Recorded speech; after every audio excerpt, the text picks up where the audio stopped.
We all knew the truth in this room, and they tried to tell us, don't believe your lying eyes. He's, has all this energy and spirit. It was always a lie, and shame on the media for peddling it. Karoline Leavitt made this statement attacking you-know-who, but she never imagined the clapback she would get from Michelle Obama. Michelle, who has always been vocal about her disapproval of the Trump administration, locked horns with Leavitt in the most epic way possible. What exactly led to this explosive encounter? Let's check it out.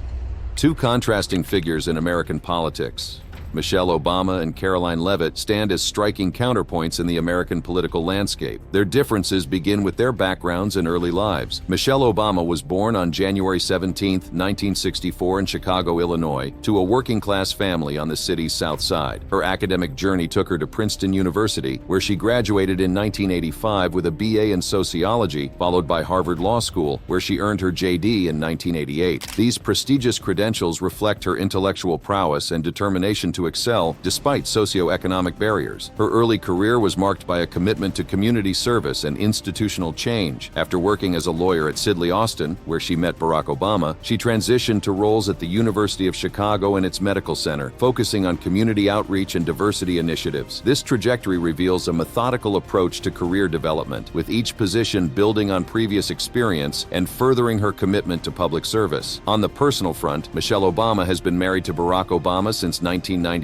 and they have two daughters, Malia and Sasha. Her family life has been a central part of her public image, often emphasizing relatable parenting challenges and partnership dynamics that resonated with many Americans. In contrast, Karoline Leavitt's background is rooted in small-town New Hampshire, where she was born on August 24, 1997, a full 33 years after Michelle Obama. Leavitt grew up in a family that owned small businesses, including an ice cream stand and a truck dealership, giving her a different perspective on American entrepreneurship. She graduated from St. Anselm College in 2019 with a BA in communications and a minor in political science, attending on a softball scholarship and actively engaging in conservative journalism. Unlike Obama's gradual career progression, Leavitt's rise was meteoric. Shortly after graduation, she began interning at the White House Office of Presidential Correspondence during Trump's first term, quickly becoming its associate director. Her rapid ascent continued with roles as assistant press secretary under Kayleigh McEnany, communications director for Reverend Elise Stefanik, and eventually White House press secretary at just 27 years old. Leavitt's personal life also differs significantly from Obama's more traditional family narrative. She married Nicholas Riccio, a real estate developer 32 years her senior, in January 2025, and they have a son, Nico, born in July 2024. Leavitt has described their relationship as an atypical love story, emphasizing Riccio's support for her career ambitions. These biographical differences reflect broader contrasts in their generational experiences, educational paths, and professional trajectories. Obama's story embodies a traditional model of gradual achievement through prestigious institutions, while Leavitt represents a more entrepreneurial, social media-savvy approach to career advancement in the Trump era. Their political roles and public impact further highlight these differences. Michelle Obama served as First Lady of the United States from 2009 to 2017 during Barack Obama's presidency. While this role carried no formal political power, she leveraged her platform to advance initiatives like Let's Move, combating childhood obesity, Reach Higher, promoting higher education, Joining Forces, supporting military families, and global girls' education programs. Obama's approach to these initiatives was characterized by positive messaging, coalition building, and a focus on universal values. Even her more political activities, such as campaigning for Democratic candidates, were framed around themes of hope, unity, and empowerment rather than partisan attacks. Her memoir, Becoming, 2018, sold over 17 million copies by 2022, cementing her status as a global influencer beyond traditional political boundaries. By contrast, Karoline Leavitt's role as White House press secretary is explicitly political and confrontational. As the primary spokesperson for the Trump administration, she is tasked with defending and promoting the president's agenda, often in adversarial exchanges with journalists. Her approach has been marked by a willingness to challenge traditional media norms, introducing a new media seat in the White House briefing room for podcasters and influencers, and openly criticizing what she terms legacy media bias. While Obama worked to build bridges across political divides, Leavitt has embraced the polarization of American politics, positioning herself as a fearless defender of Trump against perceived media hostility. This difference reflects not just their personal styles, but the changing nature of political communication in an increasingly divided America. Their public statements and ideological positions further illustrate this contrast. Michelle Obama's rhetoric emphasizes progressive values like diversity, diversity, education access, and women's rights, but typically frames these in universal terms. Her most famous line, "When they go low, we go high," from the 2016 Democratic National Convention, encapsulates her call for civility in political discourse. Though critics have argued this approach is naive in today's political climate, Leavitt, on the other hand, aligns explicitly with Trump's America First agenda, emphasizing issues like immigration restriction, low taxes, and law enforcement. Her public statements often directly challenge political opponents and mainstream media, reflecting a more combative approach to political communication. For example, in a 2025 briefing, she declared, "The golden age of America has most definitely begun," echoing Trump's triumphalist rhetoric. We all knew the truth in this room, and they tried to tell us, don't believe your lying eyes. He's, has all this energy and spirit. It was always a lie, and shame on the media for peddling it. Their media presence and public perception also differ significantly. Michelle Obama's media strategy is polished and controlled, with carefully curated social media content and selective public appearances. She benefits from her non-elected status, which allows her to avoid daily political combat while focusing on broader cultural influence. Her perception is relatively stable, with high favorability ratings, especially among Democrats, though she remains a polarizing figure among conservatives. Leavitt's media presence is more raw and confrontational, shaped by her role in a contentious administration and the chaotic media landscape of 2025. Her daily press briefings and frequent media appearances put her in the spotlight consistently, leaving little room for message control. This results in a more volatile public perception, with strong support from Trump's base but significant criticism from others. For example, social media platforms like Reddit contain threads labeling Leavitt as unbearable or a propaganda minister, reflecting the polarized views of her performance. Her propensity for factual errors and confrontational style has led to numerous viral moments, both supportive and critical, making her one of the most discussed press secretaries in recent memory. The contrast between Obama and Leavitt also highlights changing approaches to femininity and power in American politics. Michelle Obama navigated the traditional expectations of the First Lady role while subtly pushing boundaries, using fashion, physical fitness, and her professional credentials to expand the possibilities for women in public life. Her approach often balanced strength with warmth, expertise with relatability, in ways that made her broadly appealing across demographic groups. Leavitt represents a different model of female political power, one that embraces confrontation, partisanship, and loyalty to a male leader as pathways to influence. Her youth and combative style challenge traditional notions of female political communication, though critics argue she sacrifices authenticity and independence in service to Trump's agenda. The criticism of her luxury fashion choices highlights the continuing scrutiny women in politics face regarding their appearance, a challenge both women have navigated differently. In terms of their long-term impact, Obama's influence is cultural and global, rooted in her ability to inspire across demographics, though her partisanship has limited her universal appeal. Her controversies often stem from misinterpretations or ideological opposition rather than deliberate falsehoods. She operates in a post-political space, leveraging her platform for cultural influence rather than day-to-day political battles. Leavitt's impact is more immediate and narrowly focused, energizing Trump's base but alienating moderates and media professionals. Her controversies are tied to factual inaccuracies and her role in amplifying divisive rhetoric, reflecting the polarized media environment of 2025. As a rising figure in the Republican Party, her future influence will depend on her ability to broaden her appeal beyond Trump's core supporters while maintaining her distinctive voice. The fabricated connection between these two women is particularly interesting, given how little they have in common beyond their gender and political prominence. The AI-generated stories creating fictional debates between them point to the public's fascination with political contrasts and conflict, even when such conflict is entirely imaginary. What do Obama and Leavitt tell us about the evolution of women's roles in American politics? They represent different generational approaches to female political engagement. Obama as the accomplished professional who balanced traditional expectations with progressive values, and Leavitt as the social media-savvy loyalist who embraces confrontation as a path to influence. Their contrasting styles reflect broader shifts in political communication in the digital age, from Obama's carefully crafted messaging to Leavitt's real-time combativeness. In conclusion, Michelle Obama and Karoline Leavitt stand as compelling counterpoints in the American political landscape, with different backgrounds, roles, styles, and impacts. While there is no substantive case connecting them, their comparison offers valuable insights into the changing nature of political communication, the diverse pathways to influence for women in politics, and the enduring challenges of navigating public life in an increasingly polarized America. The rumors linking them in some fictional controversy are less interesting than the real story of how these two women, separated by generation, ideology, and approach, have each made their mark on American politics in their own distinctive ways. Their contrasting careers illuminate not just their personal journeys, but the broader evolution of women's roles in the political sphere, from the traditional but boundary-pushing First Lady to the combative, partisan press secretary. Note that Michelle Obama isn't the only person who has locked horns with Leavitt. Since taking office, she has been one of the most controversial figures in American politics.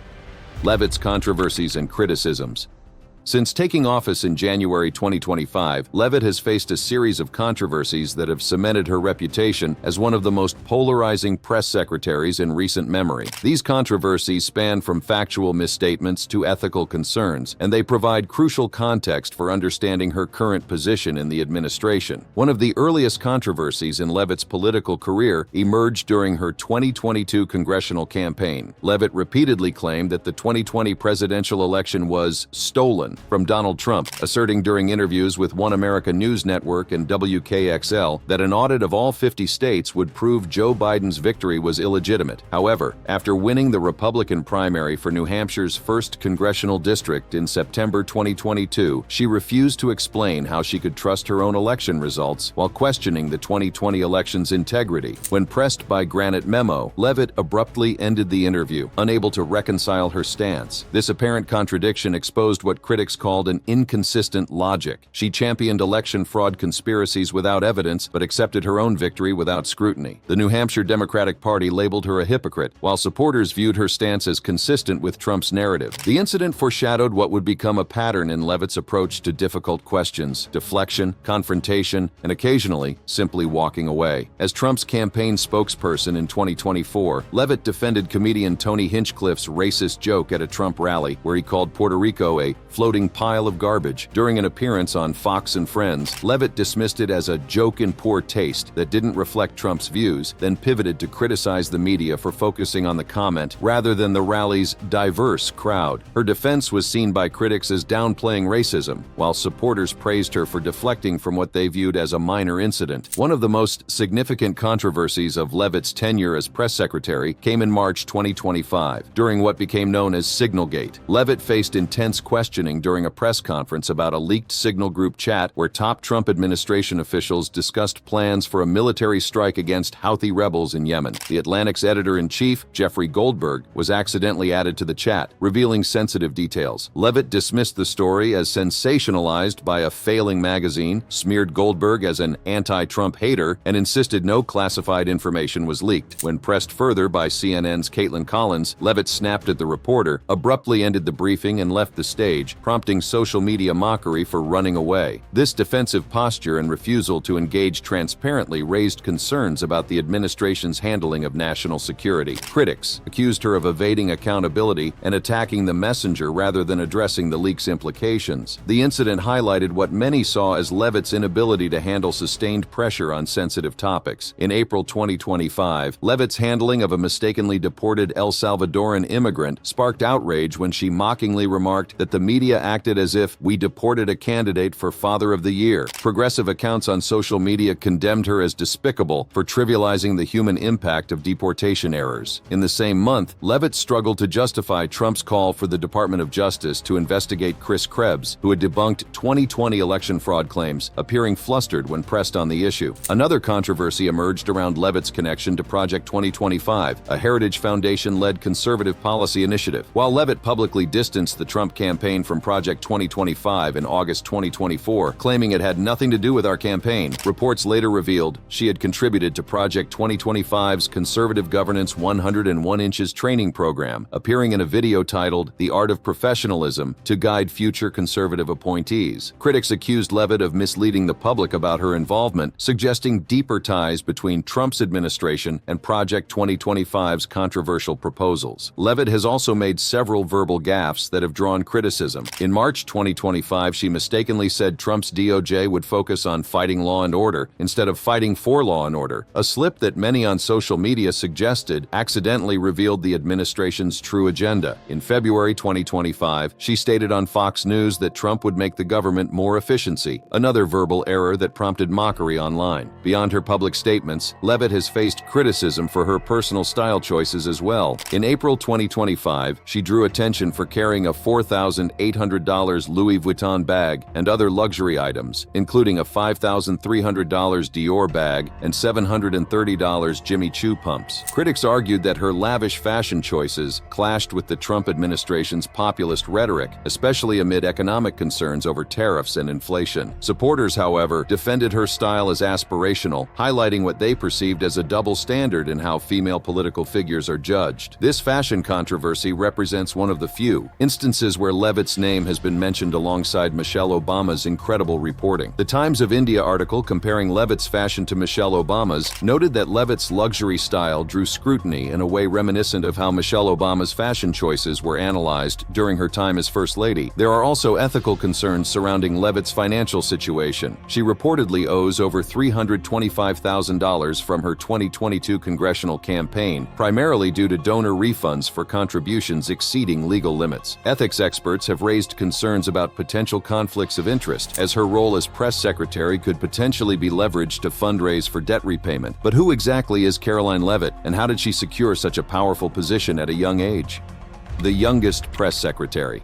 In today's political landscape, few figures have risen as meteorically or controversially as Karoline Leavitt. At just 27 years old, Leavitt made history as the youngest White House press secretary in U.S. history when President Donald Trump appointed her to the position in November 2024. Her youth, coupled with her unwavering loyalty to Trump, has made her both a rising star in conservative circles and a lightning rod for criticism from the left. But who exactly is Karoline Leavitt? Born on August 24, 1997 in Atkinson, New Hampshire, Leavitt's early life was rooted in small-town America. She grew up in a family that owned both an ice cream stand and a truck dealership, providing her with that quintessential American small business background that would later become a cornerstone of her political identity. Her educational journey took her to St. Anselm College, where she graduated in 2019 with a degree in communications and political science. During her college years, Leavitt was not just focused on academics. She attended on a softball scholarship and was actively involved in conservative journalism, even founding a broadcasting club and writing for the school newspaper. Leavitt's entry into politics came swiftly after graduation. She interned at the White House Office of Presidential Correspondence during Trump's first term, eventually becoming its associate director. This early exposure to the inner workings of the White House would prove invaluable for her future roles. She also gained experience in media through an internship at Fox News, blending her communications background with her growing political ambitions. The trajectory of Leavitt's career accelerated significantly during Trump's first term. Between 2019 and 2021, she worked in the Trump administration as an assistant press secretary under Kayleigh McEnany. This position gave her crucial experience in media relations and handling press briefings, skills that would later define her public persona. After Trump's defeat in 2020, Leavitt didn't fade into the background. Instead, she served as communications director for Republican Representative Elise Stefanik, a staunch Trump ally, further cementing her connections within the MAGA movement. In 2022, Leavitt took a bold step in her political career by running for Congress in New Hampshire's 1st District. While she won the Republican primary, she ultimately lost to Democrat Chris Pappas in the general election. Her campaign was notable for its full-throated embrace of Trump's Make America Great Again platform, including controversial positions on election integrity, immigration, and taxation. Despite this electoral setback, Leavitt's star continued to rise within Trump's orbit. Her early appearances on Steve Bannon's War Room podcast helped her refine the combative style that would become her trademark. When Trump launched his 2024 campaign, Leavitt joined as his national press secretary, playing a crucial role in crafting his media strategy and serving as one of his primary surrogates. Leavitt's personal life has also drawn attention. In January 2025, she married Nicholas Riccio, a real estate developer who is 32 years her senior. The couple has a son, Nico, born in July 2024. Leavitt has described their relationship as an atypical love story, emphasizing Riccio's support for her career. In a notable demonstration of her dedication to her job, Leavitt returned to work just 4 days days after giving birth, following a Trump assassination attempt, a decision that drew both admiration from supporters and criticism from those concerned about her work-life balance. When Trump secured victory in the 2024 election, Leavitt was a natural choice for the press secretary position. Her appointment marked not just a personal milestone, but a generational shift in White House communications. Surpassing Ronald Ziegler's previous record, Leavitt's youth has been both an asset and a liability in her role. As press secretary, Leavitt has wasted no time in reshaping the relationship between the White House and the media. In a significant break from tradition, she introduced a new media seat in the White House briefing room, specifically for non-traditional outlets like podcasters and influencers. This move, which she has defended as broadening access to White House coverage, reflects the Trump administration's skepticism toward mainstream media. Let's talk about the Gulf of America.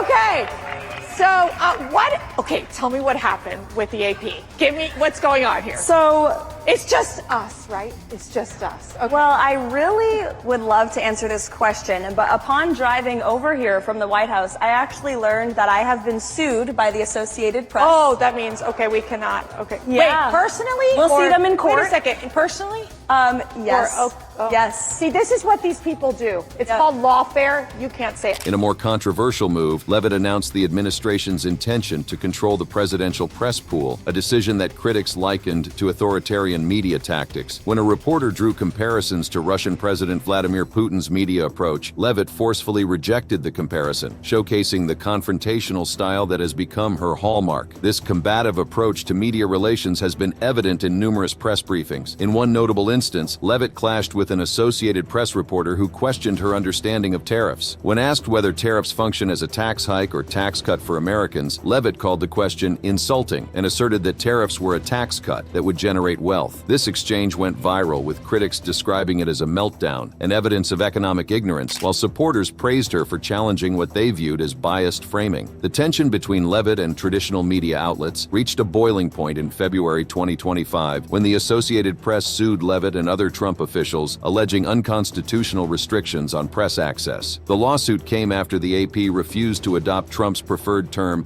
Gulf of America, instead of Gulf of Mexico. In response to the lawsuit, Leavitt maintained that the administration was in the right, further escalating the conflict. But look, we feel we are in the right in this position, and I said in my first briefing at the podium, we are going to ensure that truth and accuracy is present at that White House every single day. Leavitt has been candid about her disdain for what she terms legacy media, accusing mainstream outlets of bias against Trump. In one particularly revealing moment on the Ruthless podcast, Leavitt recounted how she and communications director Stephen Chung mockingly respond to reporters' inquiries by questioning their experts in disparaging terms. She criticized journalists for using terms like experts or advocates, calling them markers of liberal bias. Yes. We are inviting podcasters and influencers and independent journalists who aren't constrained by this legacy media bias to join us. They deserve the privilege of covering the President of the United States just as much as any other